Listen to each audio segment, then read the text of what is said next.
NEET classes में आप सभी का स्वागत है। आज की इस वीडियो में हम जैक बोर्ड के द्वारा जारी किए गए मॉडल प्रश्न पत्र सेट 2 के बारे में चर्चा करेंगे, जो प्रथम स्वाधिक परीक्षा 2021-22 के लिए काफ़ी उपयोगी है। कक्षा होगा 11th, विषय होगा भूगोल। पहला प्रश्न है, बिग बैंग सिद्धांत का प्रतिपादन किसने किया था? तो इसका जवाब हो जाएगा जॉर्ज लेम्टेरे महोदय के द्वारा। एडविन हबल ने ब्रह्मांड के विस्तार के बारे में बतलाया था, जबकि जेम्स जीन्स ने ज्वारीय परिकल्पना का प्रतिपादन किया था। वहीं कांट एक तारक सिद्धांत के समर्थक थे। क्वेश्चन नंबर 2 है, बिग बैंग सिद्धांत के अनुसार ब्रह्मांड की उत्पत्ति आज से लगभग कितने वर्ष पूर्व हुई थी? तो इसका जवाब है क 13.7 अरब वर्ष पूर्व। क्वेश्चन नंबर 3 है, पृथ्वी से सूर्य की औसत दूरी कितनी है? तो इसका जवाब होगा ग 14.96 करोड़ किलोमीटर। यह जानना काफ़ी रोचक होगा कि सूर्य तथा पृथ्वी के बीच में जो दूरी है 14.96 करोड़ किलोमीटर, इस दूरी को एस्ट्रोनॉमिकल यूनिट भी कहा जाता है। एस्ट्रोनॉमिकल यूनिट को हिंदी में खगोलीय एकक कहा जाता है। क्वेश्चन नंबर 4 है, आंतरिक ग्रह के अंतर्गत निम्नलिखित में से किस ग्रह को नहीं रखा जाता है? तो इसका जवाब है घ शनि, क्योंकि शनि जोवियन ग्रह है। इसके अंतर्गत बृहस्पति, अरुण तथा वरुण ग्रहों को शामिल किया गया है, जबकि शुक्र, मंगल, पृथ्वी तथा बुध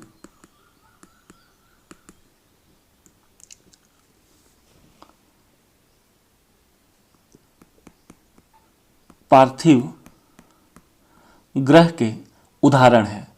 पार्थिव ग्रहों को आंतरिक ग्रह भी कहा जाता है, जबकि जोवियन ग्रहों को बाह्य ग्रहों की संज्ञा दी गई है। क्वेश्चन नंबर 5 है, निम्नलिखित में से किस युग को डायनासोर का युग कहा जाता है? आपने पढ़ा ही होगा कि भूगर्भिक समय मापने के अनुसार मेसोजोइक तथा केनोजोइक में इसे बांटा गया है, और मेसोजोइक को पुनः ट्रियासिक, जुरासिक तथा क्रीटेशस में बांटा गया है। और इस जुरासिक काल में ही डायनासोर के प्रमाण मिलते हैं। इसलिए क्वेश्चन नंबर 5 का उत्तर होगा ग जुरासिक। क्वेश्चन नंबर 6 है, पृथ्वी पर जीवन का प्रारंभ आज से लगभग कितने वर्ष पहले हुआ था? इसका जवाब होगा ग 3 अरब 80 करोड़ वर्ष पहले। 7वां प्रश्न है, निम्नलिखित में से कौन सी गैस सौर विकिरण के लिए पारदर्शी जबकि पार्थिव विकिरण के लिए अपारदर्शी है? इसका जवाब होगा घ कार्बन डाइऑक्साइड। कार्बन डाइऑक्साइड सूर्य से आने वाले विकिरण के लिए पारदर्शी होता है, जबकि पृथ्वी से जब टकराकर ये विकिरण वापस लौटती हैं तो इन्हें पार्थिव विकिरण कहा जाता है, और ये पार्थिव विकिरण CO2 अवशोषित कर लेता है या अपारदर्शी की तरह व्यवहार करता है। प्रक्रिया के कारण पृथ्वी पर एक सामान्य ताप बना रहता है। क्वेश्चन नंबर 8 है, मानव के लिए वायुमंडल का सबसे महत्वपूर्ण घटक निम्नलिखित में से कौन सा है? तो इसका जवाब हो जाएगा घ, ऑक्सीजन। नंबर 9 है, निम्नलिखित में से कौन वायु की उस दशा को दर्शाता है जिसमें वायु में नमी उसकी पूरी क्षमता के अनुरूप होती है? तो इसका आंसर हो जाएगा घ, संतृप्त आर्द्रता। क्वेश्चन नंबर 10 है, पृथ्वी की लगभग 50% वनस्पति प्रजातियां किस प्रकार के वन में पाई जाती है? तो इसका उत्तर होगा ग, उष्णकटिबंधीय वर्षावन। क्वेश्चन नंबर 11 है, संकटापन्न पौधों और जीवों की प्रजातियों तथा उनके संरक्षण के लिए रेड डाटा सूची किसके द्वारा जारी किया जाता है? रेड डाटा सूची IUCN के द्वारा जारी किया जाता है, जिसका फुल फॉर्म होता है international union for the conservation of nature and natural resources. Question number 12 है, जैव विविधता का संरक्षण निम्नलिखित में से किसके लिए सर्वाधिक महत्वपूर्ण है? तो इसका जवाब हो जाएगा ग, क और ख दोनों, अर्थात जंतु और पौधे। क्वेश्चन नंबर 13 है, 1992 ईस्वी में पृथ्वी सम्मेलन का आयोजन किस देश में हुआ था? तो इसका जवाब हो जाएगा ख, ब्राजील। ब्राजील के रियो डी जिनेरियो शहर में पृथ्वी सम्मेलन का आयोजन हुआ था। क्वेश्चन नंबर 14 है, भूगोल धरातल के विभिन्न भागों में कारणात्मक रूप से संबंधित तथ्यों में भिन्नता का अध्ययन करता है। यह कथन किसका है? तो इसका जवाब है ख, अल्फ्रेड हैटनर। क्वेश्चन नंबर 15 है, निम्नलिखित में से किसे भौतिक लक्षण कहा जा सकता है? तो इसमें देखेंगे हम, बंदरगाह, सड़क और जल उद्यान मानव निर्मित है। तो इसका जवाब हो जाएगा ख, मैदान। क्वेश्चन नंबर 16, पृथ्वी को उत्पत्ति से संबंधित निहारिका परिकल्पना किसके द्वारा दिया गया है? तो इसका जवाब होगा क, लाप्लास महोदय के द्वारा। लाप्लास महोदय ने इमैनुअल कांट के सिद्धांत में संशोधन कर निहारिका परिकल्पना दी थी। क्वेश्चन नंबर 17 है, खगोलीय दूरी मापने की इकाई निम्नलिखित में से कौन है? तो इसका जवाब हो जाएगा क, प्रकाश वर्ष। नॉटिकल माइल से समुद्री दूरी मापी जाती है, रेन गेज से वर्षा का माप किया जाता है और रिक्टर स्केल से भूकंप का। क्वेश्चन नंबर 18 है, कौन भूकंपीय तरंग तरल एवं ठोस दोनों में गमन करती है? तो इसका जवाब हो जाएगा क, पी तरंग। एस तरंग तरल में गमन नहीं करती है, जबकि एल तरंग धरातल पर अत्यधिक सक्रिय होती है। क्वेश्चन नंबर 19 है, निम्नलिखित में कौन जोवियन ग्रह का उदाहरण है? तो इसका जवाब हो जाएगा घ, बृहस्पति या बृहस्पति। क्वेश्चन नंबर 20 है, निम्नलिखित में से कौन पार्थिव ग्रह का उदाहरण है? तो इसका जवाब हो जाएगा घ, शुक्र। क्वेश्चन नंबर 21 है, पृथ्वी की उत्पत्ति आज से लगभग कितने वर्ष पूर्व हुई है? तो इसका जवाब हो जाएगा ख, 4.6 अरब वर्ष पूर्व।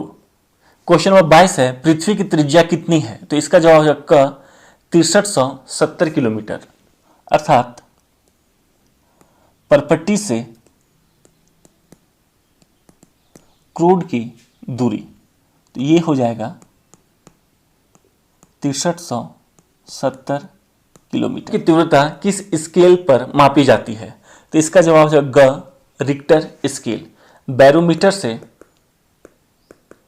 वायुदाब मापा जाता है, जबकि पायरोमीटर से उच्च तापमान को मापा जाता है। क्वेश्चन नंबर 24 है, ग्रेनाइट किस प्रकार की चट्टान का उदाहरण है? तो इसका जवाब हो जाएगा क आग्नेय। अवसादी चट्टान के उदाहरणों में से दो कम से कम याद रखिएगा। पहला चूना पत्थर, दूसरा कोयला। जबकि कायांतरित में से दो का नाम याद रखिएगा कम से कम, वो है संगमरमर और दूसरा क्वार्टजाइट। अगला प्रश्न है, संवहन तरंग सिद्धांत का प्रतिपादन किनके द्वारा किया गया था? तो इसका जवाब है ख आर्थर होम्स के द्वारा। अल्फ्रेड वेगनर ने महाद्वीपीय विस्थापन का सिद्धांत दिया था। मॉर्गन, मैकेंजी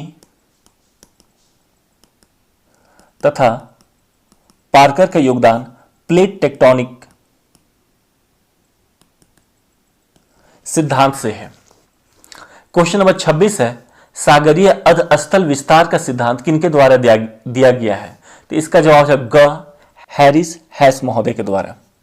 क्वेश्चन नंबर 27 है, मैग्मा के ठंडा होने पर किस प्रकार के चट्टान का निर्माण होता है? तो इसका जवाब हो जाएगा क आग्नेय चट्टान। आग्नेय चट्टान को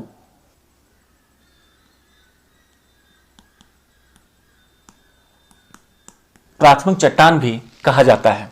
ऐसे संगमरमर किस प्रकार के चट्टान का उदाहरण है? तो इसका जवाब है ग कायांतरित।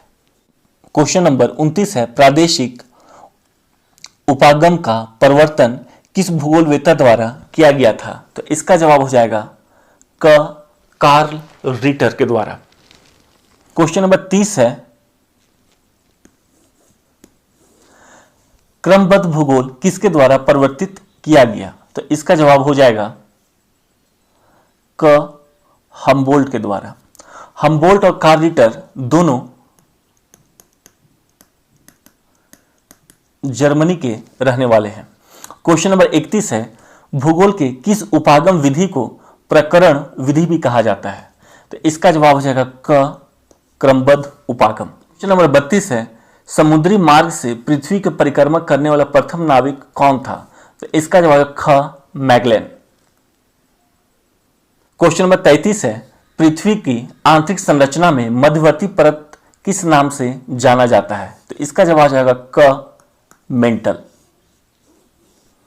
क्वेश्चन नंबर 34 है, भू संचलन किस से उत्पन्न होता है? तो इसका जवाब हो जाएगा घ पृथ्वी की आंतरिक शक्तियों से। क्वेश्चन नंबर 35 है, ज्वालामुखी और भूकंप किस प्रकार की प्रक्रियाएं हैं? तो इसका जवाब है ख आकस्मिक। और जो आकस्मिक है पृथ्वी की आंतरिक शक्तियों का उदाहरण है। क्वेश्चन नंबर 36 है, वायुमंडल में सर्वाधिक मात्रा में कौन सी गैस पाई जाती है?